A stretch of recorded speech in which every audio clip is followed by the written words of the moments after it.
قد بساطتها فهي احلى اكله. ولو الواحد نفسه مسدوده ما بياكلش ياكل منها بقى. يعني إيه اقول لكم؟ ايه العيش ده كله؟ اعملي بقى بصاره وخصم الجاره، ما تخصمهاش، ما تبخليش على جارتك بطبق. بصوا بصاره بقى وعليها التقليه الجميله البصل، وعندي هنا قطه مخللاها بالثوم بقى والليمون والكمون، وحط عليها حبه البركه مخليها ريحتها جميله وطعمها اجمل. احلى طبق بصاره.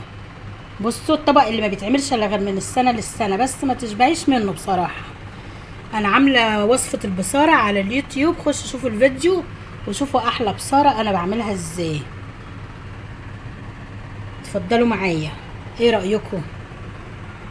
ايه رايكم في الجمال ده؟ بصاره تحفه تحفه تحفه. بألف هنا وشفا الكل اللي هيعملها.